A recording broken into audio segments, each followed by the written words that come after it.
Welcome to the Journey podcast, where we share inspiring stories of people who overcome challenges and discover new aspects of themselves. Today's episode is about Ravi, an introvert boy who goes for an interview in Delhi and gets stuck in a lockdown. How does he manage to get back to his village in Andhra Pradesh? What does he learn along the way? Let's find out. Ravi had always been a shy and quiet boy. He preferred to stay at home and read books or watch movies. He didn't have many friends and rarely went out. He had studied hard and completed his engineering degree from a local college. He wanted to get a good job and support his family, who lived in a small village in Andhra Pradesh. He applied for many jobs online, but he didn't get any response. He was losing hope and confidence. One day, he received an email from a reputed software company in Delhi. They had shortlisted him for an interview and asked him to come to their office within a week.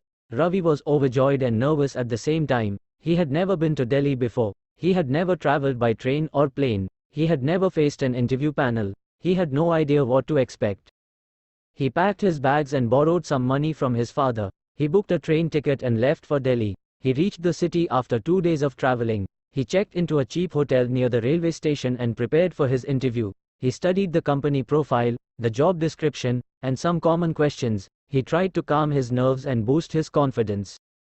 The next day, he took a cab to the company office. He was amazed by the tall buildings, the busy roads, and the crowd of people. He felt like a fish out of water. He reached the office and waited for his turn. He was called in by a friendly receptionist who guided him to the interview room.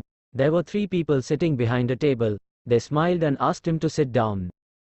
The interview began with some basic questions about his education, skills, and hobbies. Ravi answered them politely and confidently. He was feeling more relaxed and comfortable. The interviewers seemed impressed by his knowledge and sincerity. They moved on to some technical questions and asked him to solve some problems on a whiteboard. Ravi did his best and explained his logic clearly. The interviewers nodded and praised his work. The interview lasted for about an hour. At the end, they told him that he had done very well and that they would like to offer him the job. They asked him if he had any questions or concerns. Ravi was speechless. He couldn't believe that he had got the job. He thanked them profusely and accepted the offer. They told him that he would receive an official letter soon and that he should join the job after a week. They congratulated him again and wished him all the best. Ravi walked out of the room with a smile on his face. He felt like he had achieved something great. He called his parents and told them the good news. They were overjoyed and proud of him. They told him to come back soon and celebrate with them. Ravi agreed and said that he would book a train ticket for the next day. He went back to his hotel room and packed his bags again. He was looking forward to going home and sharing his happiness with his family and friends. But fate had other plans for him. 2 days later, he woke up to the news that the government had announced a nationwide lockdown due to a surge in COVID-19 cases. All trains, buses, flights, and other modes of transport were suspended until further notice. All public places were closed and people were advised to stay indoors. Ravi was shocked and scared. He didn't know what to do or whom to contact. He tried calling the company office but no one answered. He tried calling his parents but the network was jammed. He felt trapped and helpless. He went downstairs to talk to the hotel manager but he was greeted by a rude shock. The manager told him that he had to vacate his room immediately as they were shutting down the hotel due to the lockdown. Ravi pleaded with him to let him stay for a few more days until he could find another place or arrange some transport. But the manager was adamant and threatened to call the police if he didn't leave. Ravi had no choice but to pack his bags again and leave. He stepped out of the hotel with his luggage and looked around. The streets were empty and silent. The shops were closed and boarded up. The traffic lights were blinking red. The city looked like a ghost town. Ravi felt a surge of panic and despair. He didn't know where to go or whom to trust. He decided to walk to the railway station and see if he could find any train or bus that was still operating. He dragged his luggage along the deserted roads and hoped that no one would stop him or harm him. He reached the railway station after an hour of walking. He was disappointed to see that it was also closed and guarded by security personnel. He tried to talk to them and explain his situation but they refused to listen and shooed him away. He felt like crying. He sat down on a bench outside the station and wondered what to do next. He thought of his parents who must be worried sick about him. He thought of his job that he had worked so hard for and might lose now. He thought of his life that had turned upside down in a matter of days. He felt hopeless and alone, but he didn't give up. He remembered his father's words that he had always taught him, "When life gives you lemons, make lemonade." He decided to make the best of his situation and find a way out of it. He looked at a map on his phone and searched for the shortest route to his village. He saw that he had to cross several states and cover a distance of over 1,500 kilometers. He knew that it was not going to be easy or safe, but he was ready to take the risk. He got up from the bench and started walking again. He followed the main road that led out of the city and towards the highway. He hoped that he would find some transport or hitchhike along the way.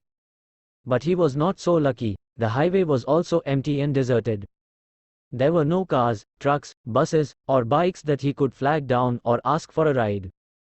There were only police checkpoints and barricades that he had to avoid or sneak past. There were also some thugs and looters who roamed around and preyed on the vulnerable and helpless. Ravi had to be careful and alert at all times. He walked for hours and hours without stopping or resting.